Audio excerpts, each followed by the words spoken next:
növbəti mətnimiz olur qeyri-adi imperatorluq. Dünyada mövcud olan ölkələrin sayı digər ölkələr tərəfindən tanınıb-tanınmamasından asılı olaraq artıb-azalır. Cırtdan dövlətlərin də çoxu bu qəbildəndir. Onların əsas hissəsi çox qədimdən Avropa qitəsində yerləşdiyi halda bəziləri sonralar dünyanın müxtəlif qitələrində meydana çıxmışdır.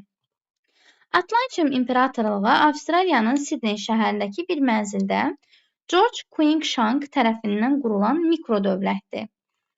Bəs bu dövlət necə yarandı? George Cruikshank 1981-ci ildə Sidneydə yaşayan 3 əmisi-oğlu ilə müştərək, yəni birlikdə bir dövlət yaratmağa qərar verir. Müştərək, yəni şərik kimi də. Yeniyetmələr ilk olaraq Sidneydə 10 kvadrat metrlik bir mənzil alırlar. Bu ölkənin ilk paytaxtı idi. George dövlət başçısı seçilərək imperator oldu. Bir əmisi-oğlu isə ölkənin ilk baş naziri vəzifəsinə gətirildi. Daha sonra liseydən 2 dostu da yüksək dövlət postlarını tutdu. 1990-cı ildə universiteti bitirdikdən sonra dostlar arasında anlaşılmazlıq meydana gəldi. Atlantiumun digər qurucularının ölkəyə maraqları getdikcə azaldığı halda George Cruikshank tutduğu yoldan çəkinmir yaza bilərik. O, bayraq və gerb yaratdı, pul vahidini dövrəyə buraxdı, ili 10 aydan ibarət olan təqvim tərtib etdi. Atlantiumun dünyanın 4 bir tərəfindən olan 3000-dən artıq vətəndaşı var. Bu vətəndaşların əksəriyyəti heç bircə dəfə də Atlantiumda olmayıb. Atlantium vətəndaşı olmaq üçün internet vasitəsilə müraciət kifayətdir. Burada yaşamaq məcburi deyil. Ölkənin vətəndaşı ola bilmək üçün sadəcə $25 ödəmək lazımdır. Buradan və ölkənin pullarının internet vasitəsilə satışından əldə olunan gəlir Atlantiumun ehtiyaclarına sərf olunur. Dövlətin siyasi həyatında mühüm şəxs olan George Cruikshank 2008-ci ildə Sidneydən 350 kilometr uzaq çöldə 80 hektarlıq ərazi satın almış və buranı ölkəsinin paytaxtı elan etmişdi. Paytaxt Konkordiyada hal-hazırda poçt və müxtəlif tikililər var. İmperator şənbə və bazar günləri paytaxta gəlir, siyasi bəyanatlar hazırlayır. Başqa mikrodövlətlərin liderləri ilə məktublaşır. Atlantiumun ABŞ, Singapur və İsveçrədəki təmsilçiləri ilə ölkədaxili məsələləri müzakirə edir. Bir sıra ölkələrin nümayəndələri ilə mütəmadi olaraq diplomatik görüşlərdə iştirak edir. Hər ilin oktyabr ayında Atlantiumun tərəfdarları, vətəndaşları və təmsilçiləri ilə görüşür. Ölkə hələ də rəsmi olaraq tanınmasa da, həftə sonları Atlantiumda insan dalğasını müşahidə etmək olar. İnsan dalğası burada məcazidir təbii ki. Əsl Avstraliya faunası ilə tanış olmaq istəyən digər ölkə vətəndaşları Konkordiyaya axın eləyirlər. Onların bələdçisi də elə imperatorun özüdür. Gəldik çıxdıq suallara. Yenə eyni tip sual. Yenə də deyirəm. Mətndə fərqli tip görmə ehtimalınız çox aşağı bir faizdir. Yəni 1-2% yeni tip görərsiniz. Qalan hamısını eyni işlənmiş suallardır. İstənilən sınaq tiplərində var. Və istənilən mətn tipində də var. Elə burada da bayaq da gördüyünüz kimi genişləndirə bilər sualı. Demək olar ki, çox istifadə olunur. Gəlin baxaq. Deyir, turistlər mənzil kirayə bir neçə gün burada qala da bilərlər. Orada deyirim, insan dalğası müşahidə olunur. Yəni, bura güclü axın olur. Tanış olmaq istəyən digər ölkə vətəndaşları Koordiniyaya axın edirlər. Turistlər mənzil kirayə bir neçə gün burada da qala bilərlər. Bu da mətnimizin sonuncu abzası olduğu üçün A gedir nəticəyə. A-nı yazdım nəticəyə. A-nı nəticəyə yazan kimi B silinir, D silinir, Y silinir. Keçdim B-yə. George ölkəsini genişləndirmək üçün bir web sayt da yaradır. Uşaqlar, burada biz əlbəttə ki, web sayt yaratmasını nəticəyə yaza bilməliyik. Çünki burada turistdən gedir söhbət. Girişə də yaza bilməliyik. Çünki girişdə ümumən dövlətlər haqqında məlumat verir ki, belə-belə dövlətlər var. Deməli, B-ni mən hara yazmalıyam? Əsas hissəyə yazmalıyam.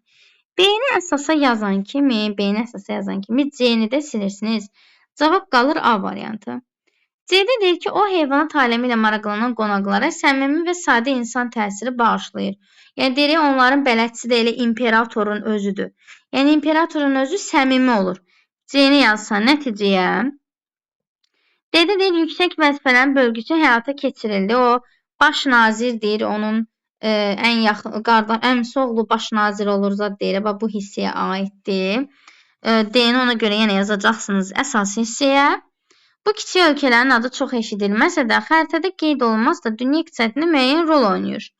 Bu da ölkələr haqqında dediyim kimi ümumi məlumat verdiyi üçün yeni də yazacaqsınız girişə. Düzgün cavab olur A bəndi. Gəldik, çıxdıq 432-ci suala. Mətndə altından xətt çəkilmiş sözlərdən heç birinin şərxinə uyğun deyil. Burada əlbəttə ki, sözlərin düzgün leksik mənalarını bilmək lazımdır.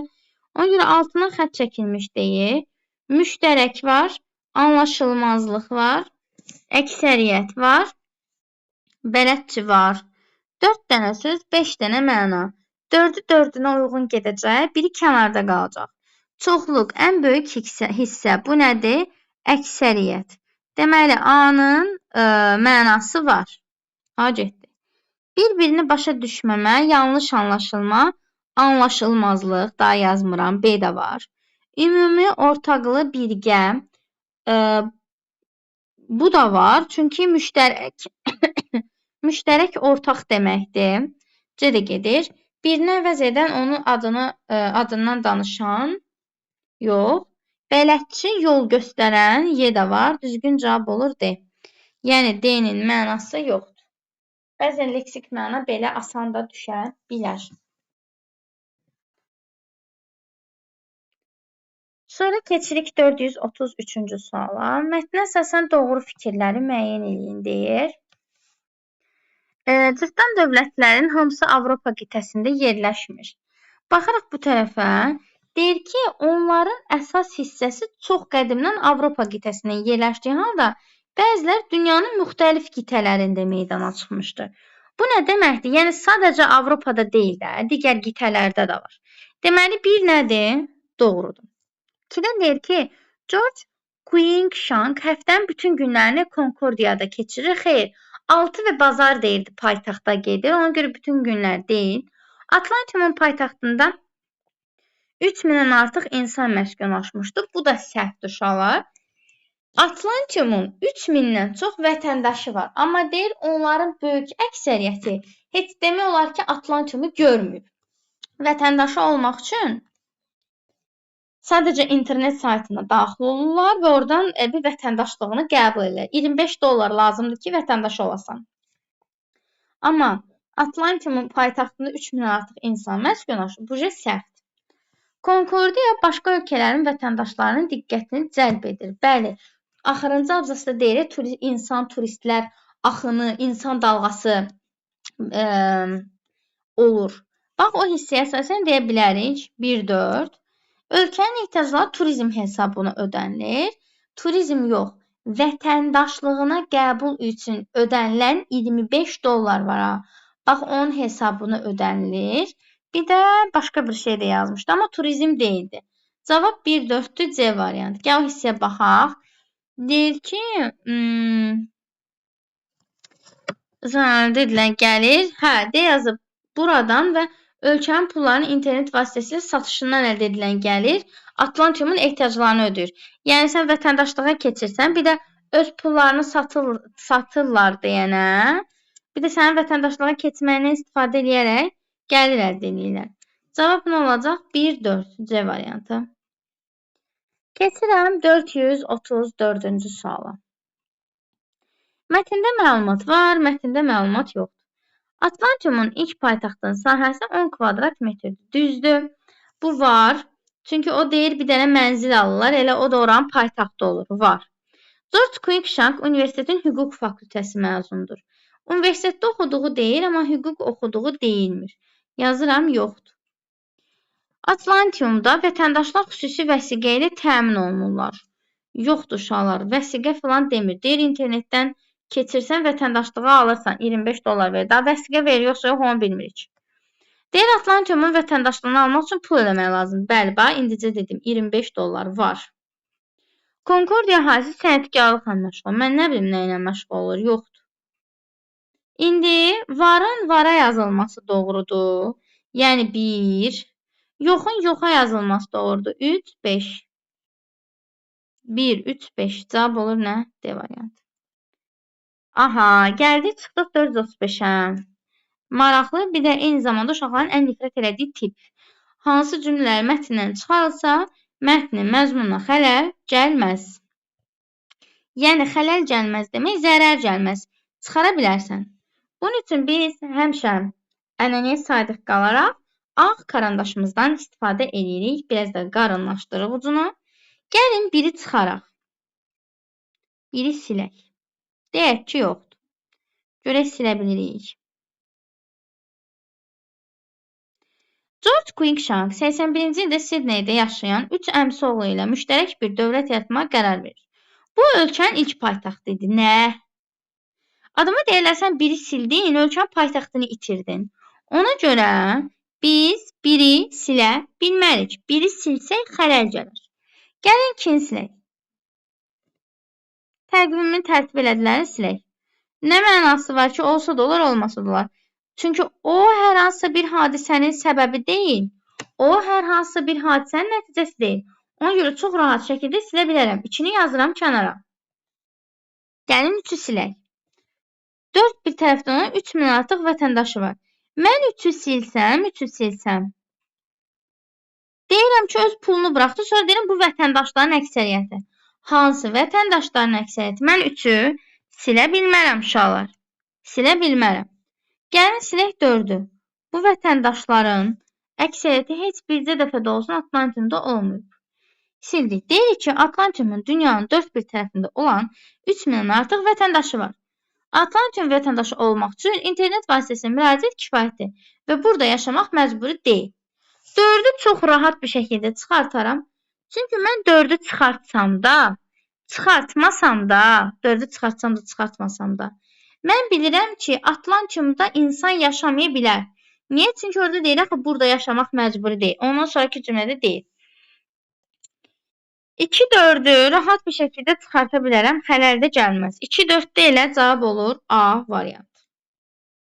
Yəni, bir silib özünə əvvəlki və özündən sonraki cümləni oxumaq lazımdır. Nöqtələrin yerinə uyğun gələn ifadə deyil. Bayaq da demişdik.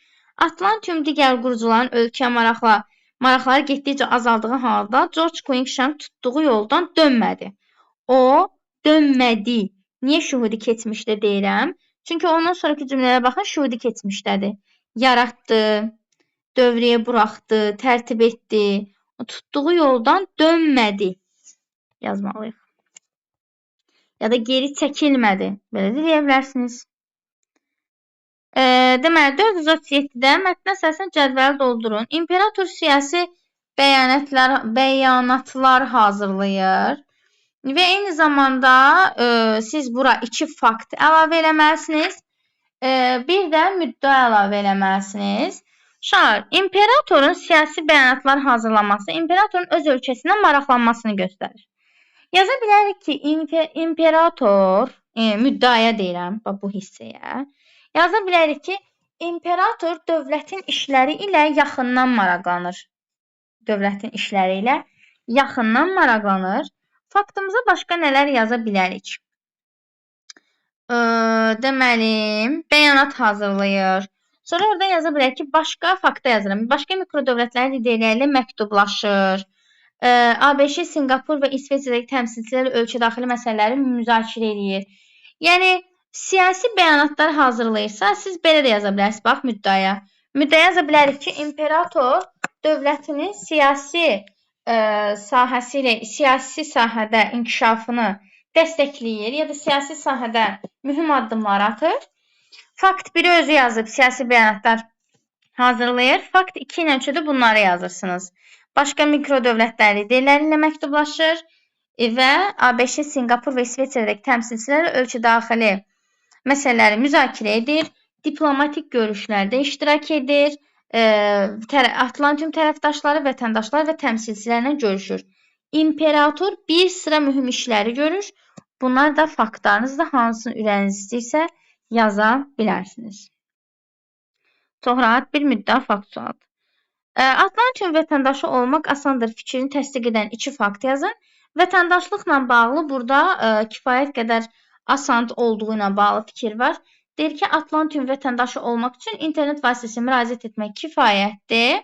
Ölkənin vətəndaşı ola bilmək üçün sadəcə $25 ödəmək lazımdır. Burada yaşamaq da məcburi deyil. Elə bunları yazsanız kifayət. Elə fikir də budur da. İnternet vasitəsilə müraciət edirsiniz. Burada yaşamaq məcburi deyil. Məsələn üçün Azərbaycan vətəndaşıdırsa, Azərbaycanda yaşayırsa, Azərbaycan vətəndaşıdır. Vətəndaşlığını ala bilər. Ya valideynlərindən biri Azərbaycan vətəndaşıdırsa, Azərbaycan vətəndaşı sayılır. Azərbaycanda doğulmuş şəxs Azərbaycan vətəndaşı sayılır. Amma sən Atlantium vətəndaşı olmaq istəyirsənsə, heç Atlantiumda doğulmağa ehtiyacın yoxdur. Valideynlərindən birinin, hər hansı birinin Atlantiumlu olmasına ehtiyac yoxdur. İnternetə daxil olursan, $25 ödəyirsən, başda 50 manata yaxın bir məbləğ və gedirsən olursan Atlantium vətəndaşı. Belə, çox rahat, çox professional. Belə. Gəldik, çıxdıq 439-cu suala, informativ poetik məsələsi. Ölkələrin sayı, bir de insan dalğası. Əlbəttə ki, insanların sayı üçbucaq edir deyəsən. İnsanların sayı olur informativ funksiyada, informativə quş qoyursunuz. İnsan dalğasına poetika quş qoyursunuz. Əlbəttə ki, burada istəsəniz terminolojida da işlədə bilərsiniz hər ikisini. Baxın, məsəl üçün, insanların sayı informativdir. Sən istəyirsən terminolojida istifadə eləmək, yazırsan ki, terminolojida işlədirsən də, say əsas nitq hissəsidir. Elə ən rahatı budur bu söz üçün. Say əsas nitq hissəsidir. Nədə işlətdik? Terminoloji funksiyada işlətdik say sözünü. O birisi dalğadır məsələn. Fizika ilə bağlı yaza bilirsinizsə yazın. Burada poetikdir. Terminolojida yaza bilərsiniz elektromaqnit dalğası, səs dalğası, enerji dalğası, əgər varsa işıq dalğası, səs dalğası, elektromaqnit dalğası ilə bağlı bir şeylər yaza bilərsiniz. Və yaxud da ki, informativdə işlət. Bəli, səs dalğası yazmaq olar. Nə bilim, tərifini bilirsinizsə tərifini yazın. Düsturunu bilirsiniz, kəmiyyətdir, nədir, onları bilirsinizsə yaza bilərsiniz. Ya da özünüzü çox cəncələ salmayın. Məsələn, 3-cü qrupsunuz, bilmirsiniz elektromaqnit dalğası nədir? Poetikdə isə götür informativdə yaz ki, bugün dalğalı yazmırsınız ha. Bugün dənizdə dalğa var idi. Bugün dənizdə dalğa var idi. Belə yazsınız. Dəniz dalğalı olmaz da, bala, ermənin xatına söyləyəm. Deyirəm ki, dəniz dalğalı idi, olmaz. Mətndə sözün nədir? Dalğa. Neçə dəfə deyim ki, leksik şəkilçi artırmayın buna. Dalğadır. Sən onu niyə dalğalı eləyirsən? Dənizdə dalğa var idi. İsimdirsə isim kimi yazmaz. Sifətə zıdı çevirsəniz balıcı keçəcək, özünüz bilin. Bax, mən deyirəm. Videozahlarda YouTube'da da olur. Səhər bir gün səhv yazsanız açıb YouTube'u mamanıza göstərəcəm ki, bax, mən demişəm.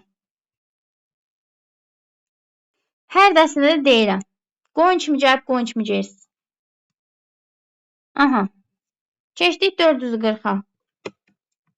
Hərəsinə fikirlər yazırıq. Burada mətnləri üslub cəhətdən müqayisə eləmirik, ay dostlar. Birdən çaşıb üslub yazarsınız. Amerikada yaşayan 13 yaşlı Robert Madison öz otağını ayrı bir dövlət elan etməklə Talosa krallığını yaratmışdı. Deməli, Talosa krallığı bir otaqdan ibarət idi, amma Atlantium imperatorluğu bir 10 kvadrat metri idi, nə idi? Yəni, torpağı var idi, qısacası. Talosa krallığı isə bir otaqda yaranmışdı. İlk illər onun dövlətin vətəndaşları yalnız bir neçə dostu olmuşdu. Bu, ortaq ola bilər. Ortaq ola bilər. Üçüncüyə yaza bilərsiniz. Çünki orada da əmsi oğulları və dostları ilə yaza gəlsən. Sonra sayıları atıb, bu ölkənin özünə məxsus Talos dili vardı. Talos dili Talosa krallığına aid təbii ki. Bir neçə dövlət quruluşu, monarxiya, demokratiya, kommunizm sınaqdan keçirmədə imkan tapmışdır. Rəsmi olaraq tanınmamışdır. Deməli, Atlantium imperatoruna yazırsınız ki, yaradıcısı George Cruikshank'dır. Bu tərəfdə Cruikshank idi. Bunun yaradıcısı ama Talosa krallığının yaradıcısı Robert Madison'dur. Sonra deməli, Atlantium yaranmışdı Avstraliyada, bu yaranıb Amerikada.